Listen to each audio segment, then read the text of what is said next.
हाँ जी बच्चों, वेलकम। आपको पता ही है वेव ऑप्टिक्स यूनिट आप पढ़ रहे हैं और इसमें जो चैप्टर पढ़ रहे हैं बेटे उसका नाम डिफ्रैक्शन है और ये डिफ्रैक्शन में लेक्चर नंबर 2 है। ठीक है, जो बेटे आप आर्टिकल लेक्चर 1 में पढ़ा था आपने वो था डिफ्रैक्शन सिंगल स्लिट एक्सपेरिमेंट था, फ्रॉनहोफर डिफ्रैक्शन था और उसमें सिंगल स्लिट एक्सपेरिमेंट था और उसमें कई नतीजे आपको पता चल चुके हैं। अब उसी से रिलेटेड कुछ इम्पॉर्टेंट बातें हम इस वीडियो में डिस्कस कर रहे हैं। तो अभी ये वीडियो उसी से रिलेटेड है, तो आपको ज़रा ध्यान से सुनना है।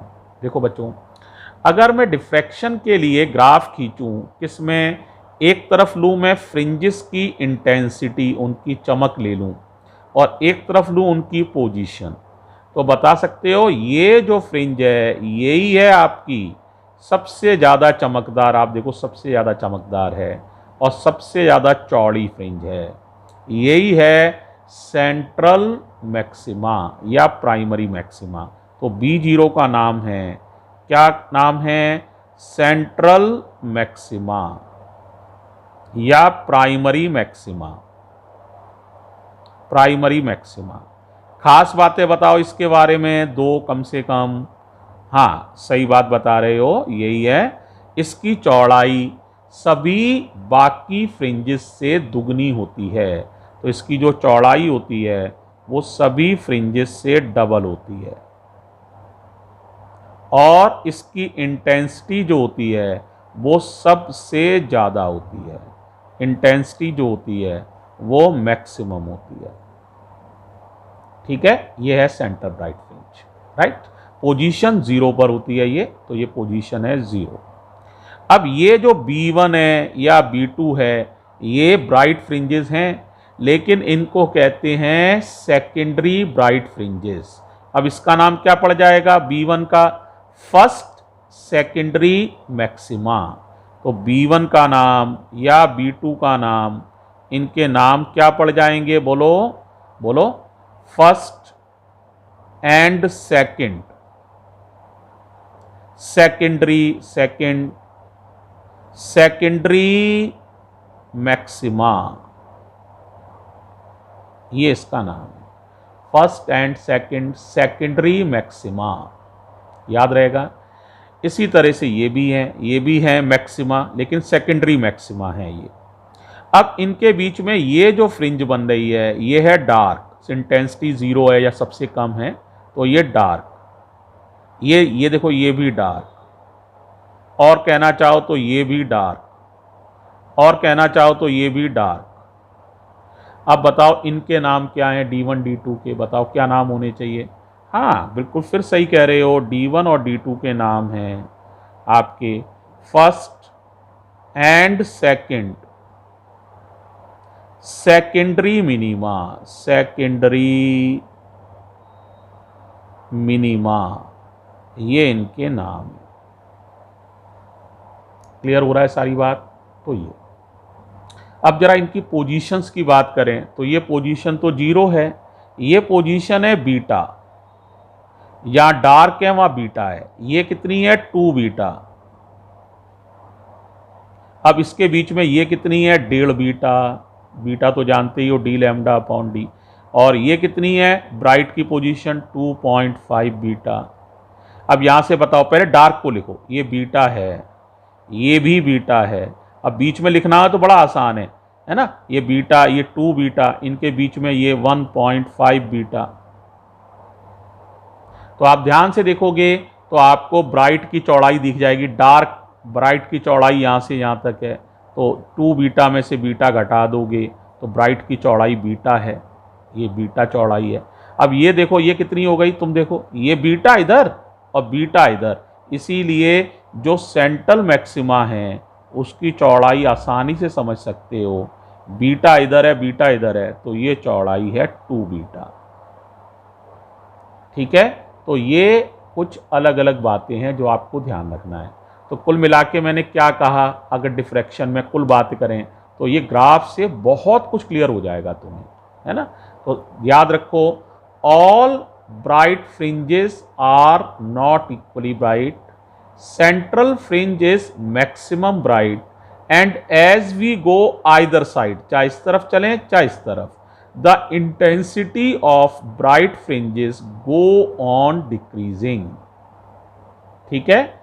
दूसरा, इस पैटर्न में कॉन्ट्रास्ट कम होगा। ये ब्राइट है, ये काली है, ये नेक कम चमकदार है, ये उससे भी कम चमकदार है, ये कम चमकदार है, ये काली है, तो कोई ज़्यादा कॉन्ट्रास्ट नहीं होगा। कॉन्ट्रास्ट का मतलब होता है एक चीज़ बिल्कुल सफ़ेद, एक चीज़ बिल्कुल काली, एक चीज़ बहुत चमकदार, एक चीज़ एकदम काली, तो बोलेंगे कंट्रास्ट। तो याद रखिए डिफ्रैक्शन पैटर्न में ज़्यादा कॉन्ट्रास्ट नहीं होता है। ठीक है। सेंट्रल फ्रिंज की चौड़ाई बाकी सारी फ्रिंजेस से दुगनी होती है। बाकी सारी फ्रिंजेस की चौड़ाई, चाहे वो मैक्सिमा हो चाहे मिनिमा हो, सबकी चौड़ाई बीटा है। सेकेंडरी मैक्सिमा कहलाएंगे सेकेंडरी मिनिमा, और सेंट्रल फ्रिंज की चौड़ाई 2 बीटा होती है। तो ये कुछ इंपॉर्टेंट पॉइंट्स हैं जिन्हें आप आसानी से समझ सकते हैं। तो पहले बताओ यहाँ तक क्लियर हो गया है, कोई दिक्कत तो नहीं है? ठीक। अब अगर बीटा बढ़ाना है तो तुम खुद समझ सकते हो, बीटा का फॉर्मूला होता है डी लैम्डा अपॉन डी, ये तो तुम अब समझदार ही हो यार। तो अगर बीटा बढ़ाना चाहो तो क्या करोगे? बीटा बढ़ाना चाहो तो भाई डी बढ़ाओ, लैम्डा बढ़ाओ, और छोटे डी को कम करो। छोटे डी का मतलब है स्लिट की चौड़ाई को कम कर दीजिए। तो अगर आप मोटी मोटी फ्रिंजेस चाहते हैं, आपको साफ सुथरा अच्छा पैटर्न मिले, तो बेटे आपको क्या करना चाहिए? डी को बढ़ाना चाहिए, लैम्डा को बढ़ाना चाहिए, और छोटे डी को यानी स्लिट की चौड़ाई को कम रखना चाहिए। तो ये कुछ इंपॉर्टेंट पॉइंट्स हैं इसके बारे में। अब देखो बेटे आगे चल रहे हैं। अब मैं आपको एक इंपॉर्टेंट चीज़ और बता रहा हूँ, ये पेपर में पूछी भी जाती है। फ्रेजनल डिस्टेंस क्या होती है? ठीक है, तो जरा फ्रेजनल डिस्टेंस पर चर्चा आपसे कर रहे हैं। नाम सुन लिया? क्या नाम है? Fresnel distance. तो देखो जरा फ्रेजनल डिस्टेंस समझो क्या होती है, ध्यान देना तो एक ही बार में समझ में आ जाएगी। फ्रेजनेल्स डिस्टेंस, जनरली इसको ZF से डिनोट करते हैं। फ्रेजनेल की वजह से F लगा दिया है ताकि याद रहे। ठीक है।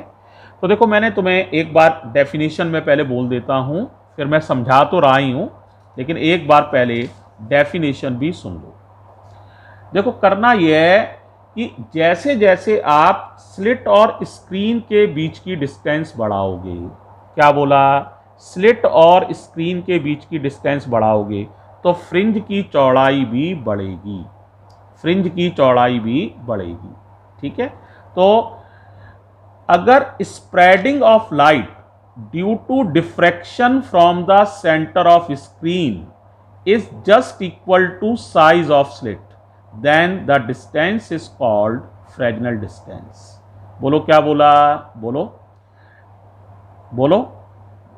If the spreading of light due to diffraction, if spreading माने होता है फैल जाना, if spreading of light किसके कारण? Due to diffraction। पहले एक बार डेफिनेशन लिख दे रहे हैं, फिर एक बार और क्लियर भी कर देता हूं मैं। हाँ भाई, पहली लाइन याद हो गई। If spreading of light due to diffraction from the centre of screen, from the centre of screen, from the centre of screen is just equal to size of the slit, is just equal to size of the slit, then किन किन के बीच की distance? then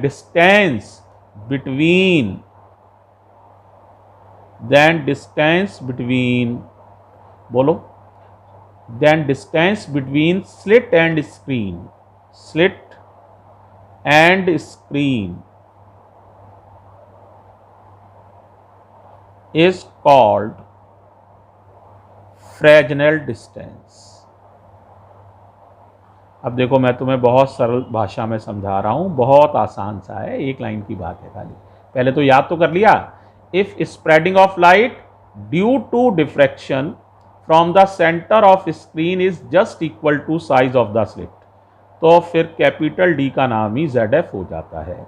अब देखो तुमने पढ़ा हुआ है बीटा का फॉर्मूला होता है डी लैम्डा अपॉन डी। अब मैं तुमसे कहना क्या चाहता हूं, ये जो बीटा है ना, बीटा ये जो फ्रिंज की चौड़ाई है, ये डी के बराबर हो जाए, just equal to size of slit. ठीक है, तो बीटा किसके बराबर हो जाए, डी के। इस तरह से हमें अरेंज करना है कि बीटा डी के बराबर हो जाए, तब कैपिटल डी को ही, कैपिटल डी का नाम क्या है, distance between slit and screen, इसी को ही फ्रेजनल डिस्टेंस कहते हैं। यानी फ्रेजनल डिस्टेंस स्लिट और स्क्रीन के बीच की वो दूरी है ताकि जो फ्रिंज की चौड़ाई है वो डी के बराबर यानी स्लिट की चौड़ाई के बराबर हो जाए। फिर समझ लो, दोबारा सुनो। फ्रेजनल डिस्टेंस स्क्रीन, जैसे ये आपको पता है ये स्लिट है, ध्यान दो, ये स्क्रीन है, ध्यान से देखो और क्लियर करो, ये स्क्रीन है, ये बेटे स्लिट है, ये स्लिट और स्क्रीन के बीच की दूरी है। अब यहाँ पर जो फ्रिंज बन रही है, तो फ्रिंज की चौड़ाई ये जो है, स्लिट की चौड़ाई ये डी है। अब जो फ्रिंज बने उसकी चौड़ाई भी, बीटा की वैल्यू भी डी के बराबर हो जाए, है ना। यानी ये जो आपकी फ्रिंज बन रही है इसकी चौड़ाई और स्लिट की चौड़ाई बराबर हो जाए, तो इस डिस्टेंस को हम कहते हैं फ्रेजनल डिस्टेंस, राइट। तो देखो बस इतनी सी बात को हम यहाँ लिखते रहे हैं, बीटा की जगह स्मॉल डी लिख दे रहा हूँ, तो क्या हो जाएगा, स्मॉल डी बराबर कैपिटल डी की जगह ZF Fresnel distance into lambda upon D. तो यहां से क्रॉस मल्टीप्लाई करोगे तो आ जाएगा ZF बराबर डी स्क्वायर अपॉन लैम्डा। ये कहलाती है फ्रेजनल डिस्टेंस। बोर्ड के पेपर में पूछा गया है, इसलिए एक बार इसको ध्यान से आप तैयार कर लीजिएगा। अब बेटे मैं एक और चीज़ तुमसे डिस्कस कर रहा हूँ इस वीडियो में, ये इम्पॉर्टेंट है, यही डिस्कस करना जरूरी है। यहाँ तक तो ये ओल्ड आरटी के लिए चल रहा था अभी तक, अब नया थोड़ा सी बात कर रहा हूँ। डिफ्रैक्शन और इंटरफेरेंस में क्या अंतर है, यानी कई बार पूछा भी गया है, बोर्ड में भी पूछा गया है, differences between interference and diffraction. तो जरा देखो, मैं जरा लिखने जा रहा हूँ, समझा रहा हूँ पहले फिर लिखूंगा। तो देखो भाई, एक तरफ हम लिख रहे हैं इंटरफेरेंस, क्योंकि इंटरफेरेंस है एक तरफ, उसको डिस्कस करना है जो आप पढ़ चुके हो आप, और एक तरफ पढ़ रहे हो डिफ्रैक्शन, ये भी काफ़ी हद तक पढ़ चुके हो। देखो मैं पूरे इंटरफेरेंस की बात कर रहा हूँ, सिर्फ यंग डबल स्लिट की बात नहीं कर रहा हूँ। हालांकि आपके कोर्स में एक ही खाली एक्सपेरिमेंट है, यंग डबल स्लिट एक्सपेरिमेंट, लेकिन वो पूरा इंटरफेरेंस नहीं है। इंटरफेरेंस आगे भी बहुत सारा है टॉपिक, लेकिन आपका सिलेबस इतना ही था, है ना। तो मैं पूरे इंटरफेरेंस और पूरे डिफ्रैक्शन में जो अंतर हैं उन पर चर्चा कर रहा हूँ, ठीक है। तो जरा ध्यान से समझना, पहला अंतर समझो, ध्यान से समझना पहले, फिर मैं समझा रहा हूँ। जैसे दो अलग अलग घर हैं, एक आपका घर है, एक किसी पड़ोसी का घर है, आप अपना हटा दो, एक X घर है, एक Y घर है, इनके मेंबर्स आपस में लड़ें और एक दूसरे का सिर फाड़ें तो घटना होगी इंटरफेरेंस। और एक ही घर में जो लोग रह रहे हैं वो मेंबर्स ही आपस में लड़ने लग जाएं और एक दूसरे की खोपड़ी फाड़ें तो ये घटना होगी डिफ्रैक्शन। तो इसमें क्या होता है, दो अलग अलग सोर्सेस से आने वाली वेव्स, एक ये सोर्स है, एक ये सोर्स है, तो दो अलग अलग सोर्सेस से आने वाली वेव्स इंटरेक्ट करती हैं। ये स्क्रीन है मान लो, तो दो अलग अलग सोर्सेस से आने वाली वेव आपस में इंटरेक्ट करें तो घटना होगी इंटरफेरेंस। इसमें एक ही स्लिट है, स्लिट को मैं थोड़ा बड़ा बना दे रहा हूं ताकि समझ पाओ। स्लिट एक ही है, दो स्लिट नहीं है, एक ही घर है, ये स्क्रीन है सामने। इसी स्लिट के अलग अलग हिस्सों से जो वेव आ रही हैं, डिफरेंट पार्ट्स ऑफ स्लिट से, वो आपस में इंटरेक्ट करें तो घटना होती है डिफ्रैक्शन। तो सबसे मेन अंतर तो यही है। बोलो क्या है? बोलो। इंटरफेरेंस किसकी वजह से पैदा होता है? Due to interaction of the waves coming from two different sources. तो interference is due to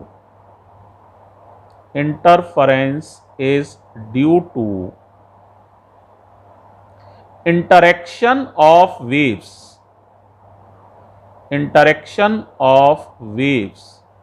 coming from two different slits।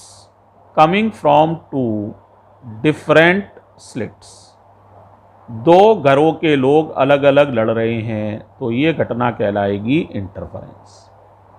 लेकिन डिफ्रैक्शन में ऐसा नहीं है। बोलो डिफ्रैक्शन क्या होता है? It is due to waves coming out from different parts of single slit. तो it is the interaction due to waves, it is the interaction due to waves coming out from different parts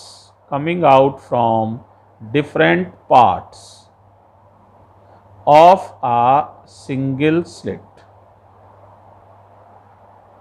मेरा अंदाज पहला अंतर तुम्हें समझ में आ गया होगा। दो अलग अलग परिवार के सदस्य लड़ें तो इंटरफेरेंस, और एक ही परिवार के सदस्य लड़ें तो डिफ्रैक्शन। राइट। अब दूसरी बात, इसमें क्या होता है, सारी जो आपको ब्राइट फ्रिंजेस मिलती हैं उन सब की इंटेंसिटी बराबर नहीं होती है। All bright fringes are not equally bright. Diffraction में बात कर रहा हूं। इसमें all bright fringes may be और may not be equally bright. Equally bright हो भी सकती हैं, जैसे YDSE में इक्वली ब्राइट होती हैं, लेकिन कई इंटरफेरेंस पैटर्न ऐसे हैं जिनमें सारी ब्राइट फ्रिंजें इक्वली ब्राइट नहीं होती हैं। यानी हो भी सकती हैं इक्वली ब्राइट और नहीं भी हो सकती हैं, लेकिन इसमें डेफिनेटली इक्वली ब्राइट नहीं होती हैं। ठीक है, तो बोलो क्या बोला? ऑल ब्राइट फ्रिंजेस मे और may not be equally bright.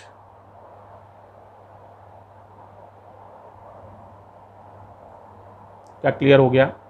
इसमें all bright fringes are not equally bright. all bright fringes are not equally bright। अभी समझाया भी था, तुम्हें याद होगा। क्या बताया था बताओ? Central fringes maximum bright and as we go either side the intensity of bright fringes go on decreasing. बताया था ना?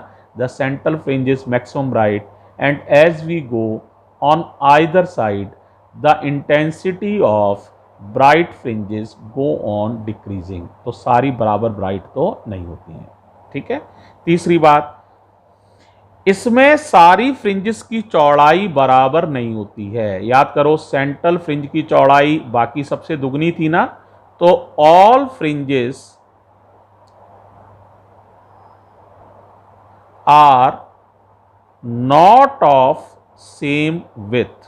सभी की चौड़ाई, सारी फ्रिंजेस की चौड़ाई बराबर नहीं होती है। YDSE में सारी फ्रिंजेस की चौड़ाई बराबर थी, लेकिन मैंने कहा अकेला YDSE ही इंटरफेरेंस नहीं है, अकेला यंग डबल स्लिट एक्सपेरिमेंट ही इंटरफेरेंस नहीं है। YDSE का मतलब होता है यंग डबल स्लिट एक्सपेरिमेंट।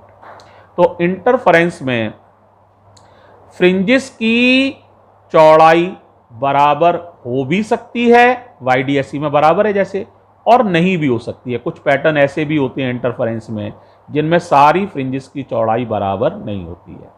तो बोलो क्या बताया मैंने, ऑल फ्रिंजेस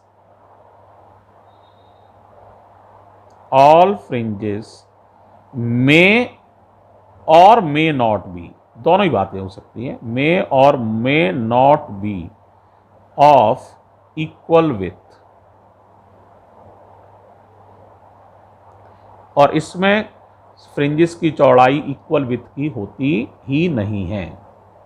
चौथी बात, इसमें बेटे जो ब्राइट फ्रिंज मिलती है ना वो काफ़ी चमकदार होती है, और डार्क जो होती है वो काफ़ी काली होती है, एकदम अंग्रेज और एकदम नीग्रो।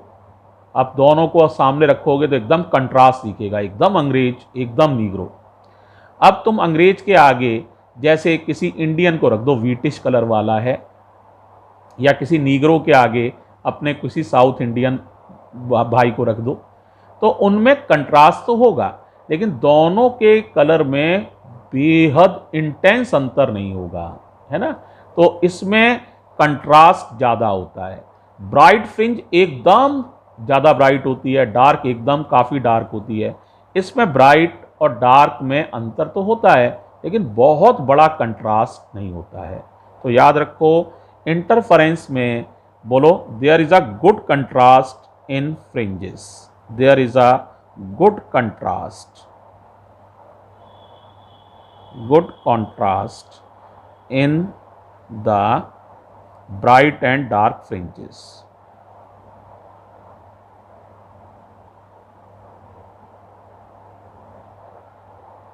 इसमें क्या होता है, कंट्रास्ट इतना ज़्यादा नहीं होता है, contrast is not so good. समझ में आई क्या होगा, contrast is not so good, इतना ज़्यादा कंट्रास्ट नहीं होता है। तो ये कुछ बेटे 4 अंतर मैंने बताए हैं, चारों बड़े ही इंपॉर्टेंट डिफरेंसेस हैं। तो इनको आप देख के समझ सकते हो कि इंटरफेरेंस में और डिफ्रैक्शन में क्या मेन अंतर हैं। ठीक है, तो काफ़ी क्लियर तुम्हें हो गया होगा।